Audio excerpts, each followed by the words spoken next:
सोचता हूँ मैं हर पल, लेकिन तुमने ये बतलाया है। सोच की कोई दिशा नहीं पर समझ की सुंदर काया है। Born to be remembered, born to be remembered, born to be remembered, born to be remembered। Born to be remembered के सभी श्रोताओं का एक बार फिर से तहे दिल से स्वागत करती हूँ मैं, आपकी दोस्त बबीता। तो चलिए फिर से शुरू करते हैं हमारी आज की ये यात्रा, जिसमें एक से बढ़कर एक शख्सियत से आप होंगे वाकिफ और कुछ सीखेंगे नया और जानेंगे कुछ नया। सबसे पहले चर्चा हमारे देश में भगवान की तरह पूजे जाने वाले खेल की। वैसे मेरा इशारा तो आप समझ ही गए होंगे। जी, मैं बात कर रही हूँ क्रिकेट जगत की। बात अगर भारत को टेस्ट मैचों में पहली बार जीत दिलाने की करें या बतौर बल्लेबाज व गेंदबाज बेहतरीन प्रदर्शन की करें, तो एक शख्स का नाम अपने आप में खास नजर आएगा। ये नाम क्रिकेट खेलने वालों के अलावा प्रत्यक्ष व अप्रत्यक्ष रूप से इससे जुड़े हर शख्स को अच्छी तरह से ज्ञात है। इन्होंने अपने पहले ही ऑस्ट्रेलिया दौरे पर मैच की दोनों पारियों में शतक जमाया। जितनी भी उपलब्धियों पर अभी हमने आपसे चर्चा की, ये सभी भारत के पूर्व कप्तान विजय हजारे के नाम है। इनका पूरा नाम विजय सैमुअल हजारे था और इनका जन्म 11 मार्च 1915 को ब्रिटिश साम्राज्य के दौरान महाराष्ट्र के सांगली में एक मराठी भाषी क्रिश्चियन परिवार में हुआ था। इनके पिताजी एक स्कूल मास्टर हुआ करते थे और विजय अपने माता पिता की 8वीं संतान थे। आरंभिक शिक्षा पूरी करने के साथ साथ इन्होंने क्रिकेट में रुचि लेना आरंभ कर दिया था। शुरुआत में इन्हें सिर्फ दाहिने हाथ के बल्लेबाज के रूप में ही जाना जाता था, लेकिन फिर धीरे धीरे गेंदबाजी में भी इन्होंने अपने आप को परिपक्व करना शुरू कर दिया। इस तरह वो दोनों ही क्षेत्रों में महारत रखने वाले क्रिकेटर के रूप में मशहूर होने लगे।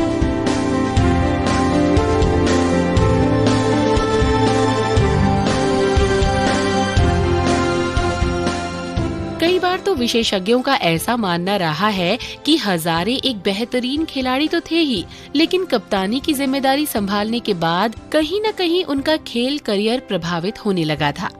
कप्तानी की वजह से ही हजारे देश के सबसे उत्कृष्ट बल्लेबाज बनने के लक्ष्य में थोड़ा सा पीछे रह गए और ये घटना भारतीय क्रिकेट में किसी ट्रेजेडी से कम नहीं थी।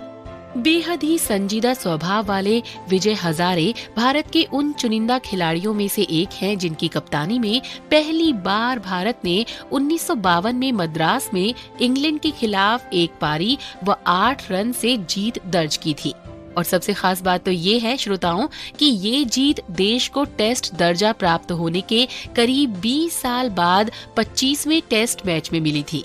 ऑस्ट्रेलिया की जिन पिचों पर टीम इंडिया आज भी बेबस नजर आती है, वहीं 1948 में विजय हजारे ने दोनों पारियों में शतक जमाकर कंगारुओं को आश्चर्य में डाल दिया था।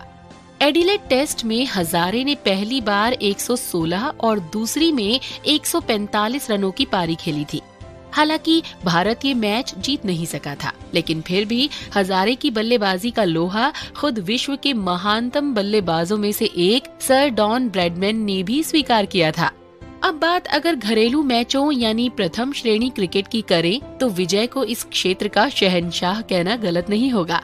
इन्होंने 238 प्रथम श्रेणी मैचों में 58.38 के औसत से कुल 18,740 रन बनाए हैं, जिसमें नाबाद 316 रन का उनका सर्वाधिक स्कोर रहा है। प्रथम श्रेणी मैचों में इन्होंने 60 शतक एवं 73 अर्धशतक भी लगाए थे, जबकि अंतर्राष्ट्रीय मैचों यानी टेस्ट क्रिकेट में इन्होंने 30 मैचों में 52 पारियां खेली थी।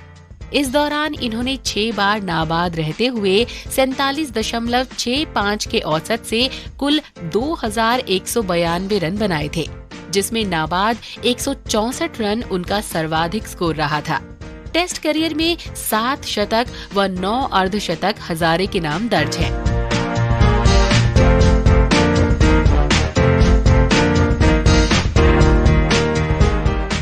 तो दोस्तों, ये तो थी बात बतौर बल्लेबाज इनके बेहतर प्रदर्शन की, लेकिन हजारे का जादू गेंदबाजी में भी कुछ कम नहीं था। उन्होंने अपने टेस्ट करियर में 61.00 की औसत से कुल 20 विकेट चटकाए थे, जबकि प्रथम श्रेणी मैचों में 595 विकेट इनके नाम पर हैं, जिनमें से 27 पारियों में इन्होंने 5-5 विकेट अपने नाम किए थे। इसके अलावा घरेलू मैचों की 3 पारियां तो ऐसी थीं जिनमें हजारे ने 10 के 10 विकेट अपने नाम किए थे। विजय हजारे ही पहले ऐसे भारतीय खिलाड़ी रहे हैं जिन्होंने 1000 टेस्ट रनों का आंकड़ा छुआ था। अपने समय में इन्होंने जो शोहरत भारतीय क्रिकेट को प्रदान की, उसके लिए इन्हें इतिहास में हमेशा ही याद किया जाता रहेगा। क्रिकेट से संन्यास लेने के बाद कुछ समय के लिए हजारे भारतीय टेस्ट क्रिकेट की चयन समिति में शामिल रहे और इनके योगदानों के सम्मान में हर साल इन्हीं के नाम पर विजय हजारे ट्रॉफी टूर्नामेंट का आयोजन भी किया जाता है। विजय हजारे व जेसू पटेल ही पहले ऐसे भारतीय क्रिकेटर थे जिन्हें चौथे सर्वोच्च भारतीय नागरिक पुरस्कार पद्मश्री से नवाजा गया था।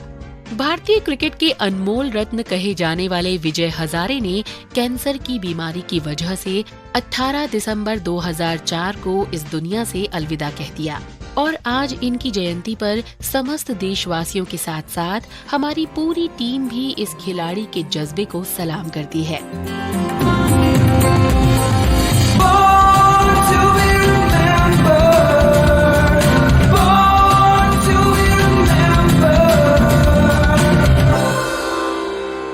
वैसे साथियों, क्या आप आज बिना इंटरनेट व नेटवर्किंग के रह सकने की कल्पना कर सकते हो? शायद ऐसा सोचना भी नामुमकिन होगा। लेकिन जरा सोचिए कि जिस तकनीक ने आज हमें अपना गुलाम बना लिया है, उसे बनाने वाले शख्स की सोचने की शक्ति कितनी ज्यादा होगी। ऐसा नहीं था कि उनके जैसा दिमाग किसी के पास नहीं था, पर हाँ, जो सोच उन्होंने दुनिया के सामने रखी, वो सोच कोई और नहीं दे सका। नेटवर्किंग के रूप में लोगों के बीच दूरियों को कम करने वाले इस महान कंप्यूटर वैज्ञानिक को जोसेफ कार्ल रॉबनेट लिक लीडर के नाम से जाना जाता है। वैसे प्यार से लोग इन्हें JCR अथवा लिक भी बुलाते थे।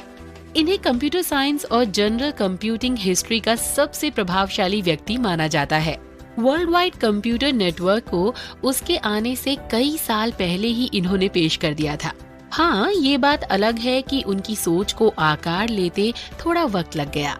उन्होंने ग्राफिकल यूजर इंटरफेस व अपारनेट के क्षेत्र में जो अग्रणी शोध कार्य किए थे, उसी बुनियाद पर ही आगे चलकर इंटरनेट का जाल बिछाया गया। लिक का जन्म आज ही के दिन 1915 में यूनाइटेड स्टेट्स के सेंट लुइस शहर में हुआ था। अपने पिता के धार्मिक परिवेश के बावजूद लिक आगे चलकर कभी भी धार्मिक सोच को अपना नहीं सके। इंजीनियरिंग में उनका टैलेंट बचपन से ही नजर आने लगा था। जहां अमूमन हमारी हॉबी कोई गेम या म्यूजिक जैसी चीजें होती हैं, वहीं लिक की हॉबी हुआ करती थी ऑटोमोबाइल को रिपेयर करके नया लुक देना, और ये हॉबी ताउम्र उनके साथ रही।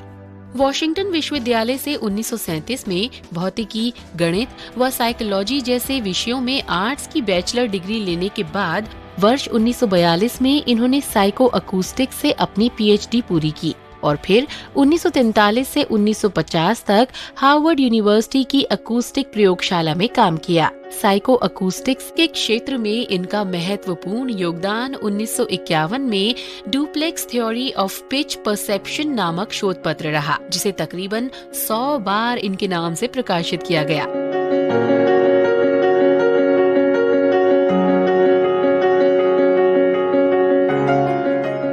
और 1979 में फिर से इसे प्रिंट किया गया।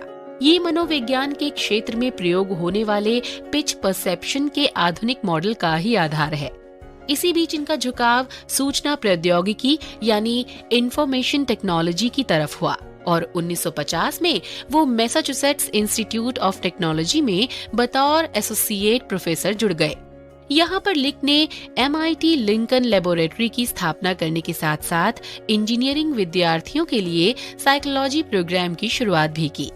लिक को उनके इस महत्वपूर्ण योगदान के लिए 1957 में सोसाइटी ऑफ इंजीनियरिंग साइकोलॉजिस्ट द्वारा फ्रैंकलिन V टेलर अवार्ड से नवाजा गया और 1990 में अपनी उत्कृष्ट सेवाओं के लिए इन्हें कॉमनवेल्थ अवार्ड से सम्मानित किया गया। 1957 में लिक को बोल्ट, बेरानेक एंड न्यूमैन का उप अध्यक्ष नियुक्त किया गया। और साथियों, यही वो जगह थी जहां इन्होंने पहले PDP-1 कंप्यूटर का प्रोडक्शन किया और पहली बार टाइम शेयरिंग को लोगों के सामने पेश किया। 1962 में लिक को इंफॉर्मेशन प्रोसेसिंग टेक्निक्स ऑफिस का प्रमुख चुना गया। 1963 में इन्होंने अपने सहयोगियों को सॉफ्टवेयर की मदद से तैयार किए गए कंप्यूटर्स के टाइम शेयरिंग नेटवर्क का मेमो भेजा और फिर उनके इसी विजन ने अंत में अपारनेट को अस्तित्व में लाने में मदद की। दोस्तों, ये वही अपारनेट है जिसे इंटरनेट का पूर्वज कहा जाता है। जाने माने कंप्यूटर साइंटिस्ट रॉबर्ट टेलर का कहना था कि मेरी प्रयोगशाला ज़ेरॉक्स पार्क में नेटवर्किंग से जुड़ी जो भी तकनीक बनाई जा रही है वो सही मायनों में मेरी अपनी नहीं बल्कि लिक के विजन की ही देन है। वास्तविकता में वो ही इन सब के जनक हैं। 1968 में इन्होंने MIT के प्रोजेक्ट मैक के तहत पहले computer time sharing system CTSS का निर्माण किया। इसे मल्टिक्स के विकास के ऑनलाइन सेटअप में से एक ही चरण माना जाता है। मल्टिक्स के ही कुछ एलिमेंट्स ने यूनिक्स ऑपरेटिंग सिस्टम के विकास में योगदान दिया और ये तो हम जानते ही हैं कि आज के पावरफुल ऑपरेटिंग सिस्टम में से एक यूनिक्स का विकास 1970 में बेल प्रयोगशाला में किया गया था। इन मैन कंप्यूटर सिम्बायोसिस इनके द्वारा तैयार किया गया एक असाधारण आउटलाइन माना जाता है, जिसके तहत लिक ने कंप्यूटर और इसके उपभोक्ता के बीच बातचीत को उजागर किया था। इसीलिए इन्हें साइबरनेटिक्स और आर्टिफिशियल इंटेलिजेंस का अग्रणी सूत्रधार भी माना जाता है।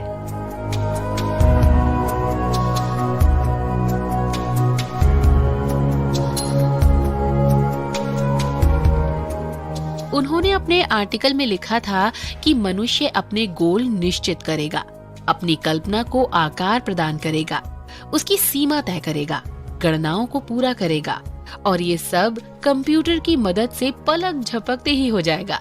He has a passion and vision for computer science. He wrote a very famous article named "The Symbiosis Between Humans and Machines."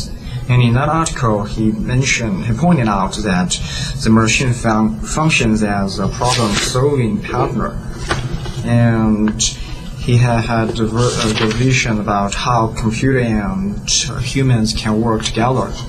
इन्होंने तकनीकी क्षेत्र में योगदान करने के साथ साथ बहुत सी पुस्तकों की रचना भी की है, जिनमें से 1960 में प्रकाशित मैन कंप्यूटर सिम्बायोसिस, 1965 में प्रकाशित मैन कंप्यूटर पार्टनरशिप और 1968 में प्रकाशित the computer as a communication device प्रमुख हैं। इस तरह कंप्यूटर के क्षेत्र को अपनी महत्वपूर्ण सेवाओं से समृद्ध करने वाले लिक 1985 में एमेरिटस प्रोफेसर बनकर सेवानिवृत्त हुए और 1990 में आए अस्थमा अटैक ने इन्हें हमेशा के लिए इस दुनिया से जुदा कर दिया। आज जोसेफ कार्ल रॉबनेट भले ही हमारे बीच नहीं है, लेकिन उनकी सोच अभी भी हमारे भविष्य की सीढ़ी के रूप में विद्यमान है, जिसे हटाने का मतलब है विकास के रथ के पहियों का रुक जाना।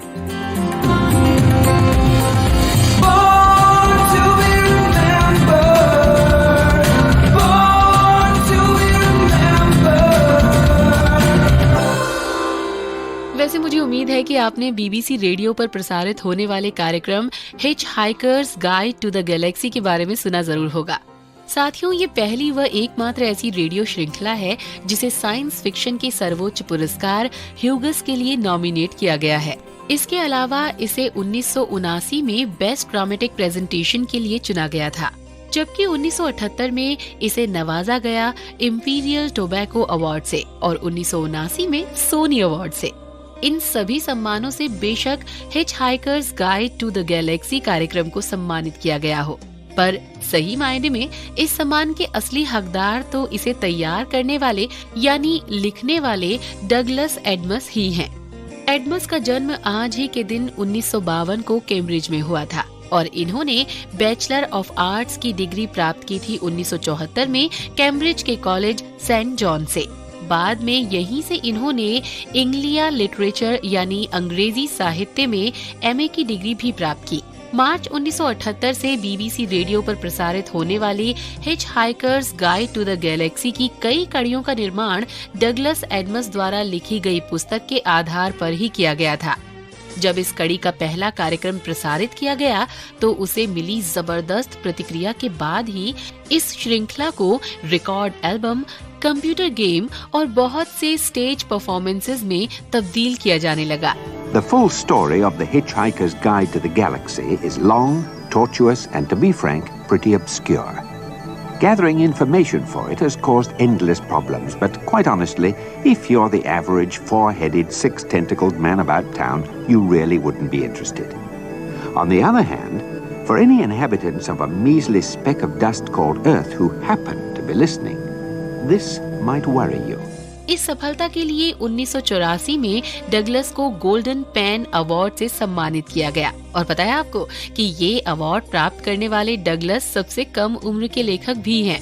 इसके बाद हालांकि इन्हें पहले best young British novelist award के लिए नॉमिनेट तो किया गया, लेकिन उनका चुनाव नहीं हो सका था। पर दोस्तों, नॉमिनेट होना भी कोई कम काबिले तारीफ नहीं है। Hitchhiker's guide to the galaxy की सफलता के बाद इन्हें अगली सफलता मिली 1980 में प्रकाशित the restaurant at the end of the universe और 1982 में प्रकाशित life, the universe and everything नामक नॉवेल्स यानी उपन्यासों के जरिए। डगलस एडमस ने जिस सफलता से अपने करियर की शुरुआत की थी, वो आगे भी यूं ही उनके साथ जुड़ी रही और इसका प्रमाण 1984 में आई so long and thanks for all the fish were mostly harmless है। डगलस द्वारा लिखी गई हिचहाइकर्स श्रृंखला की पहली 2 किताबों को 6 भागों वाली टीवी श्रृंखला के लिए चुना गया था और इसका पहला प्रसारण 1982 में हुआ था। इस तरह डगलस ने अपनी हर एक नॉवल में पाठकों को कुछ अलग पढ़ने का मौका दिया, साथ ही मीडिया को भी कार्यक्रमों के लिए बेहतरीन कंटेंट मुहैया कराया। What can I say? I mean, one thing I'd like to correct. People think it's some kind of vision of the future, which it isn't. I'm not in the field of predictive science fiction. I'm not a kind of latter-day Arthur Clarke. It's very much about using the ideas of science fiction and so on to look at us right here and now. So essentially, it's got its feet probably more firmly planted in the area of satire and social comedy, I guess, than science fiction. But at the same time, I mean, inadvertently, just because there were certain narrative problems I had to solve, I invented this thing called The Hitchhiker's Guide to the Galaxy, which turns out to be tremendously like, you know, where PDAs are going, and I invented sort of automatic translation and so on and so forth. And I mean, not because I was, as I say, trying to be predictive, but simply because there are narrative problems you have to solve. Douglas Adamas H2G2 नामक company के संस्थापक निदेशकों में से भी एक थे। यही वो जगह थी जहां डगलस ने 1998 में कोडी award winning CD-ROM starship Titanic adventure game को तैयार किया था, जिसे 1998 में बाफ्टा पुरस्कार के लिए भी नॉमिनेट किया गया था। बहुत कम समय में ही डगलस ने वो प्रसिद्धि हासिल कर ली थी जिसे लोग पूरी जिंदगी में नहीं प्राप्त कर पाते हैं। और अगर सन 2001 में हार्ट अटैक से इनकी असमय मृत्यु न हुई होती तो शायद पाठकों के पास और भी बहुत से एडवेंचर्स नॉवेल मौजूद होते। मृत्यु के समय इनकी उम्र मात्र 49 वर्ष थी। आज हमारी पूरी टीम इस सफल लेखक को उनके योगदानों के लिए तहे दिल से सलाम करती है।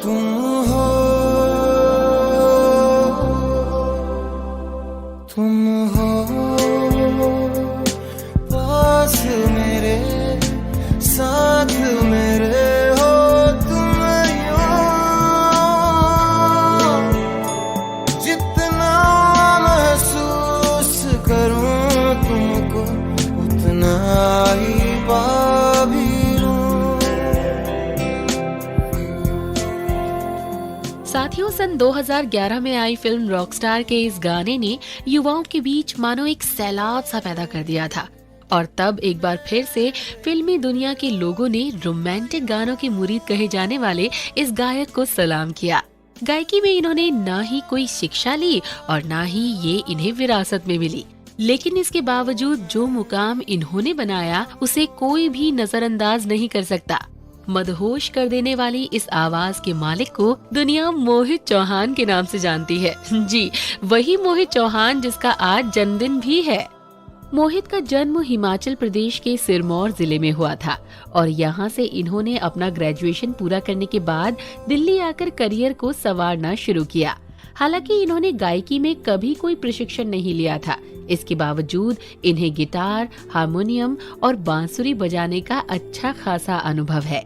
90 के दशक में इन्होंने दिल्ली में अपने स्कूलमेट व पियानिस्ट केम त्रिवेदी के साथ मिलकर सिल्क रूट नामक बैंड को तैयार किया और फिर इसी बैंड ने 1998 में जबरदस्त सफल रहे 2 एल्बम बूंदे और पहचान रिलीज किए। वैसे बूंदे का ये गाना आज भी आप लोगों को गुनगुनाते हुए सुन सकते हैं। डूबा डूबा रहता हूँ आँखों में तेरी, दीवाना बन गया हूँ मैं चाहत में तेरी। डूबा डूबा रहता हूँ आँखों में तेरी, दीवाना बन गया हूँ मैं चाहत में तेरी। अब दिन गुजरते रहे रातें कटती रहे, तुम तस्वीर से बात बनती रहे, हो आजा। देखा, हो गए ना आप भी गुनगुनाने पर मजबूर। मैं मेरी पत्नी और वो फिल्म में इनकी आवाज ने AR रहमान व प्रीतम जैसे बड़े बड़े संगीतकारों को भी सोचने पर मजबूर कर दिया। और फिर इन्हें मौका मिला रंग दे बसंती व जब वी मेट जैसी सफल फिल्मों के साथ जुड़ने का। अब तक इंडस्ट्री के दिग्गजों से लेकर लोगों के बीच तक मोहित की आवाज अपनी एक अलग पहचान बना चुकी थी। सन 2009 में फिल्म न्यूयॉर्क के गीत, लव आजकल के गीत, ये दूरियां मोहित को रोमांटिक गायकों की श्रेणी में शामिल कर दिया। जबकि 2010 में आई फिल्म दिल्ली 6 के मसक्कली गीत के लिए मोहित को बेस्ट मेल प्लेबैक सिंगर के अवार्ड से भी सम्मानित किया गया। मसक्कली मसक्कली उड़ मटक्कली मटक्कली, मसक्कली मसक्कली उड़ मटक्कली मटक्कली, मसक्कली मसक्कली उड़ मटक्कली मटक्कली, मसक्कली मसक्कली उड़ मटक्कली मटक्कली।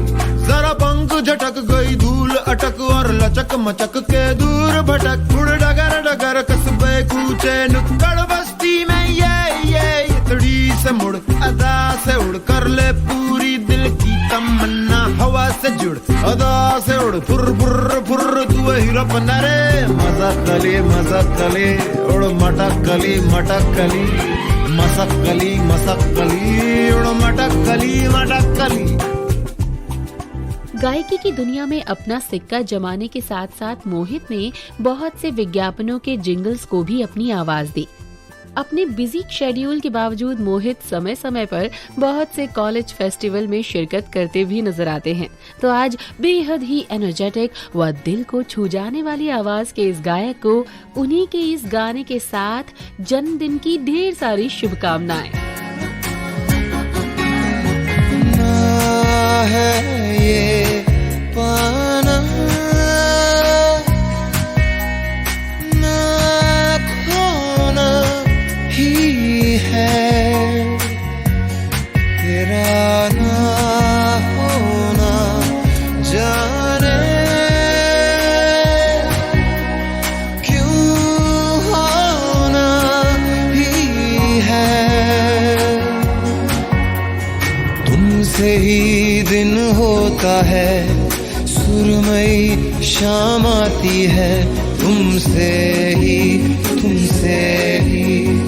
हर घड़ी सांस आती है, जिंदगी कहलाती है, तुमसे ही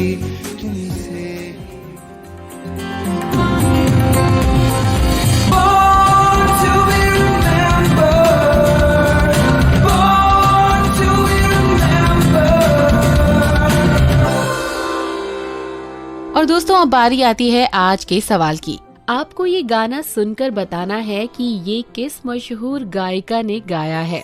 मुझको इरादे दे, कसमें देवा दे दे, मेरी दुआओं के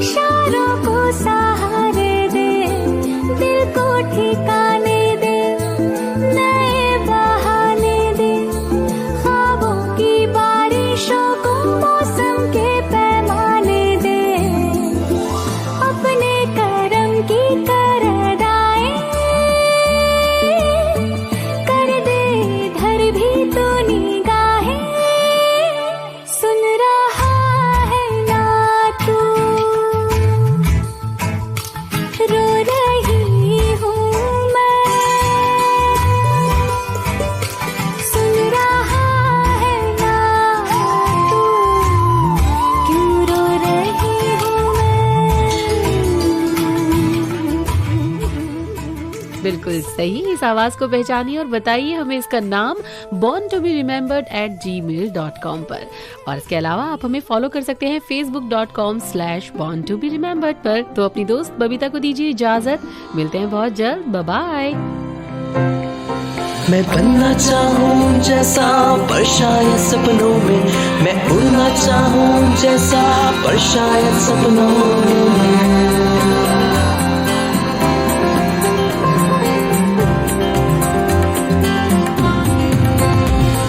सपनों की है उड़ान, कांटे पकड़े फूल समान, रोक न पाए वो मुझको मुट्ठी में मेरी है आसमान। Born to be remembered। इस कार्यक्रम के प्रस्तुत करता है अभिषेक लकड़ा, सह प्रस्तुत करता कोपल ठाकुर, आलेख प्रियंका तिवारी, शोध एवं विकास अभिषेक शर्मा, कार्यकारी निर्माता जैनेन्द्र सिंह।